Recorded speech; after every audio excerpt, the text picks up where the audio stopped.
Hi, welcome back to Statistics 1. We're up to Lecture 4, and the topic in Lecture 4 is summary statistics. So in the last lecture, we talked about distributions and the importance of looking at distributions in histograms. In this lecture, we'll talk about the importance of summarizing all that information in just some talking points that we call summary statistics. So this lecture is divided into just two segments. First, I'll talk about measures of central tendency, and in the second segment, I'll talk about measures of variability. So this first segment, let's look at measures of central tendency. To do this, again, we're going to go wine tasting. Makes it a little bit more fun. Now remember, we had this example from the last lecture where we had 100 wine experts rate the overall quality of 8 different wines, 4 red wines, 4 white wines. And again, higher scores indicated higher quality. Now we might want to ask, well, which country had the highest overall wine rating? That was important to us as we were doing this. We wanted to see how this would come out. And just for the record, to be clear, we did this completely randomly. So my assistant, David, who is from France, and to be fair, we just said, let's generate this completely randomly so that we're not biased and so that we don't insult people around the world. A funny thing happened. David actually did this. He generated random numbers. He came back to my office with a really sad look on his face, and he said, France lost. Did we really have to do this randomly? And I said, yes, we do have to do this randomly. So let's look at the overall rankings. If we just want to look at the average, and let's just stick with the reds for now. Here are the means that we calculated from the data that we generated. So the mean for the Argentinian Malbec was 66.73. The mean for the Australian Shiraz was 81.76. The mean for the French red, I forget what the French red was 70.97. And for USA, it was a Cabernet. It was 76.38. So in this simulation, Australia won. Okay, again, this was completely random. We did not fix this.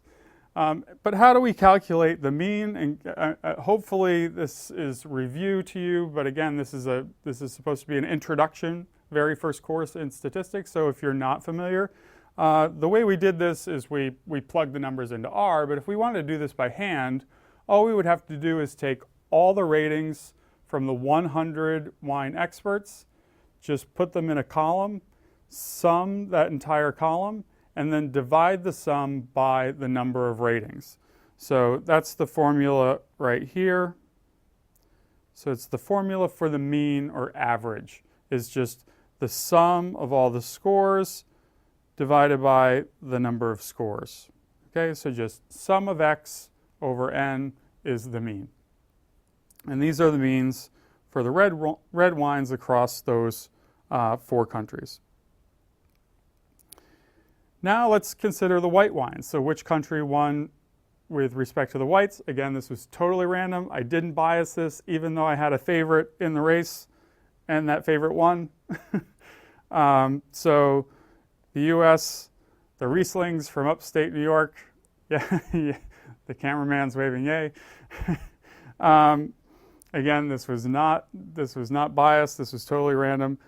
Just slightly won, right? So it just slightly beat out Australia and France for the overall average ranking. But again, let's get back to the topic of this segment. It's measures of central tendency. The mean or average is the most popular measure of central tendency. It's a very common summary statistic. I think most of you are familiar with it. So to be clear, what do I mean by a measure of central tendency?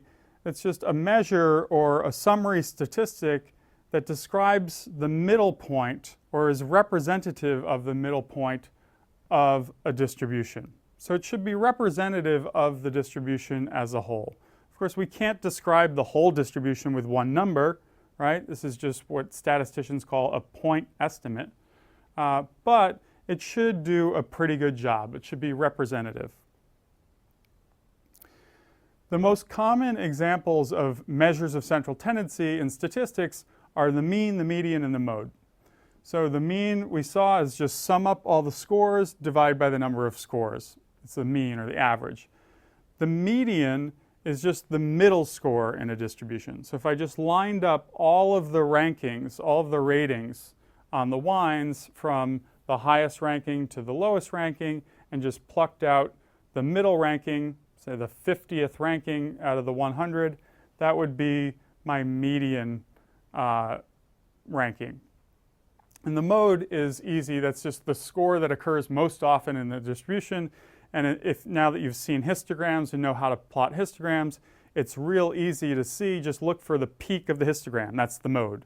That's why that one non-normal distribution that we talked about in the last lecture was called bimodal, because it had two peaks. So if there are two peaks, there are two modes. Sometimes there's more than one mode.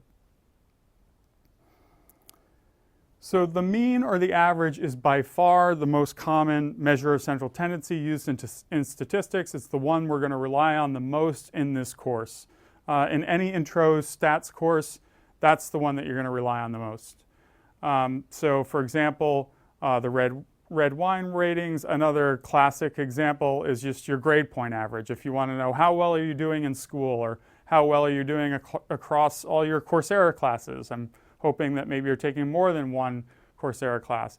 You could get your grade point average, your average across all of your courses.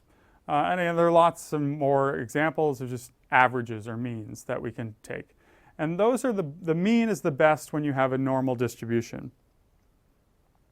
If you don't have a normal distribution, in particular, if you have a distribution with really extreme scores, so an extreme positive skew or an extreme negative skew, then you might rather go with the median rather than the mean.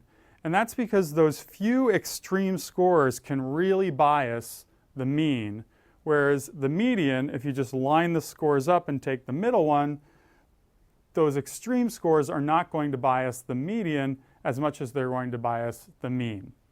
So we can look at the white wine ratings as an example of that, but those weren't that skewed. So we'll look at them so you won't see a big difference between the mean and median. You'll see a slight difference. Another example is a classic example right now in the US and lots of modern countries right now is household income. So household income, particularly in the US right now, particularly in Brazil right now, is really not normally distributed.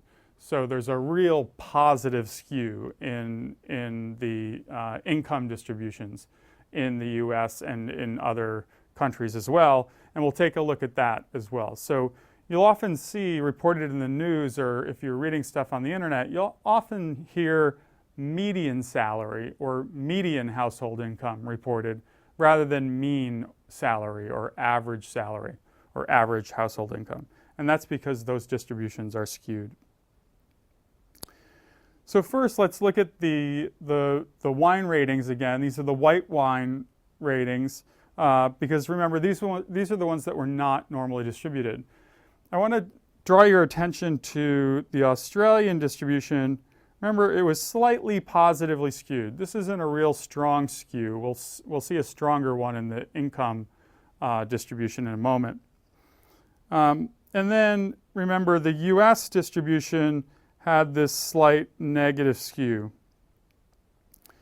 So if we look at the means and the medians, the summary statistics, the measures of central tendency for these wines, you'll see that there's a slight shift in the Australian one and in the US. For Australia, the median is slightly lower than the mean because the median is less influenced by those extreme scores. The extreme scores in the Australian case were on the high end of the distribution, right? It was positively skewed. So the median is less influenced by those really high ratings. Therefore, the median is going to be slightly lower than the mean in a positively skewed distribution like the Australian white. The opposite is true in the US white wine rating distribution. So in that case, there was a slight negative skew. So those extreme negative ratings are going to have less of an influence on the median. So here, the median is going to be slightly higher than the mean. Again, because those low rankings are going to have less of an influence on the median than they do on the mean. So the median is going to be slightly higher in a negatively skewed distribution than the mean. And we see that in the rankings for the US white. Here's a more detailed graphic. Again, this one I just took off the internet. This is a histogram of household income in the United States. It shows this really extremely positively skewed distribution. Okay, here you're going to see a large difference between measures of central tendency like the mean, the median, and the mode. Okay, so if I just took the average of all of these incomes, we're going to have to average in these extremely high incomes way up here, which are, this isn't even that high. The graph actually extends way beyond that to include people like Bill Gates and Mark Zuckerberg and so on, right? If I include their salaries in the mean is really going to be inflated. In contrast, if I just take the median, the middle score, that's going to be right here. No matter whether I include Mark Zuckerberg, Bill Gates, people like that in my distribution or not, the median is still going to fall right here. It's at about $49,445. And if you look at this, the mode is actually right about here. That's way down between, like, say 15 and 20,000. Okay, so when you have this extremely skewed distribution like this, like US household income right now, over the last few years in particular, you're going to get a real difference between the mean, the median, and the mode. Because it's hard to find a measure of central tendency that's representative of the entire group, right? That's part of the problem. I'm not going to get into a political discussion about this. It's just a good example to illustrate a non-normal distribution and how measures of central tendency can really differ when you have non-normal distributions. If it was perfectly normal, then the mean and the median and the mode would be just about the same. So finally, the mode is just the peak of a histogram. It's just the score that occurs most often. So the Argentina white wine distribution, that was a real easy one to look at the peak. Remember, because it was leptokurtic. It had that really strong peak. If you look back at the graph, it was right around 70 to 72. It was also about the average because it didn't have really extreme rankings on the negative end or on the positive end. A thing about the mode is it can also be applied to nominal variables. That's not true of the mean or the median, right? But we can apply it to nominal variables. So what I did for fun is I just took these countries that we've been playing with, the US, France, Argentina, Australia, and I just said, well, in the last year, what are the most common or what are the modal baby names? These really surprised me. I don't know if my source is accurate. But in the US, the most common female baby name in the last year is Sophia. Most common male name, James. In France, it's Emma and Nathan. In Argentina, it's Sophia and Juan. And in Australia, it's Charlotte and Oliver. Those are the modal baby names. They're the ones that occur most often. It's only the mode that we can apply to nominal variables. We can't apply the average, for example, to nominal variables or the median to nominal variables. So to sum up this segment, we're talking about summary statistics. Some of the most common summary statistics are measures of central tendency. By far the most common is the mean or average, but we might want to use the median, particularly in cases where we have skewed distributions with really extreme outliers. In some cases, we might want to just look at the mode, which is the score that occurs most often.